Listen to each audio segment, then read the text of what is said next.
Welcome back, everybody, to the next edition here of What Time Is It? It's been a hot minute since I recorded one, but I've just been busy with so much from the business end of things and the teaching end of things and the training end of things that it's been a little difficult to squeeze some time in to do this. But we're back, and I've put it in as part of my weekly schedule to get these things done. So, question that I've got a whole bunch over the last couple of weeks, really months. Slumps and plateaus. All right, a lot of you guys are saying, "Man, I feel like I'm backtracking," or "I just feel like I've hit a point where I'm not getting any better. I'm not getting any worse, but I'm not getting any better." So let's talk about how we're going to approach this and how we're going to fix this. So, good news is if you are either currently experiencing a slump or you are currently experiencing a plateau, that's not necessarily a bad thing. It means that you've been training long enough that it's occurring, right? Because in the beginning, you're just learning, and you're climbing. So you're at a point in your jiu-jitsu journey where you have the pleasure of experiencing a slump or a plateau and seeing just how you deal with it and how you overcome it. So look at it from a positive perspective that this is happening. So let's talk slumps first and then plateaus second. Of the two, I think slumps are generally the easier of the two to fix.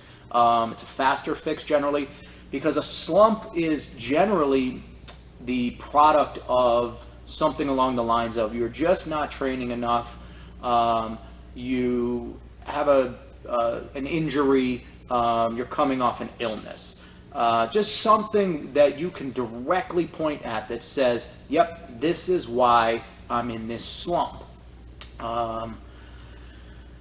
Maybe you've gone from 4 days a week of training to 1 day a week of training, and you've been doing this for several months now.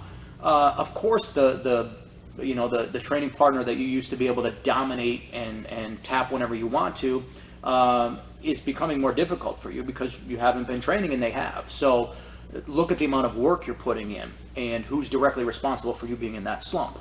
You, right? If it's something like injury or illness that's causing the slump, obviously you're just going to overcome that. You're gonna get better. You're going to heal, and you'll be back to training at the level of intensity at which you prefer to be training at. Obviously, when we're sick or injured, we have to train at a lower intensity, and that can affect our performance on the mat. So slumps are generally pretty easy. Identify the problem, accept that it's your fault, and do the necessary steps to correct it. Plateaus can be much more frustrating because sometimes you can't identify what is causing this plateau. And again, slumps are this, where you go down in skill, and plateaus are just you're riding even keel, okay? Now, illness or injury can be responsible for a plateau, okay? Maybe you're still training those 4 or 5 days a week, but you're training at a lesser intensity due to the injury or the illness, okay? That's totally fine. You know, again, that eventually you're going to overcome this injury, you're going to overcome this illness, and you'll start to see your skill rise again. What else can be responsible for a plateau, and how can we approach fixing the plateau? One of the biggest problems, one of the biggest culprits of a plateau is comfort level.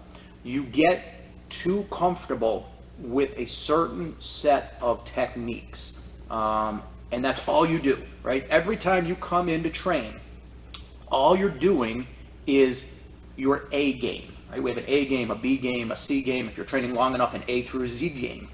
But you only ever come in for your A game. That's it. You're approaching every training session as if it's a competition.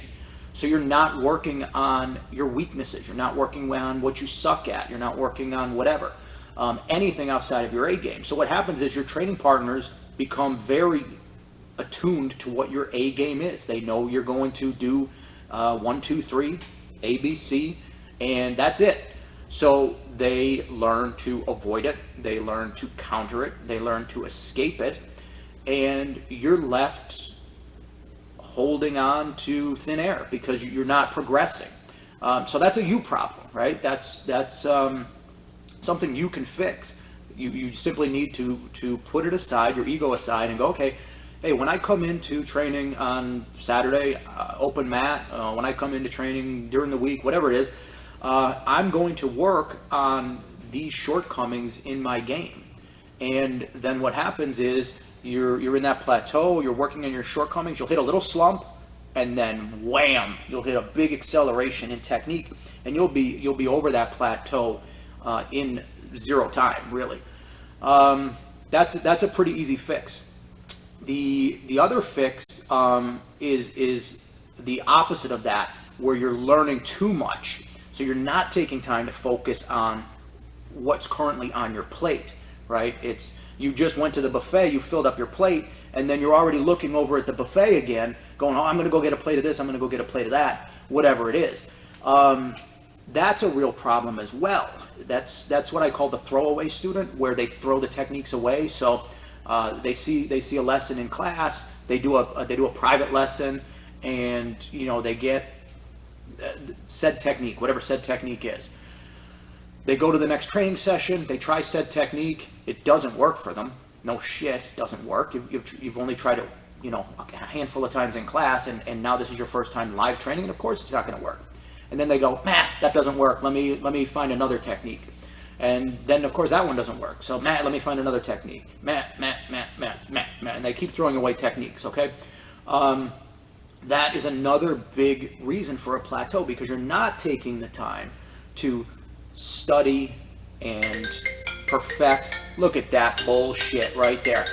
I'm gonna leave it in. I'm gonna say that's my fault. I will have to I'll have to deal with that, I guess. And next time I'll turn it on silent.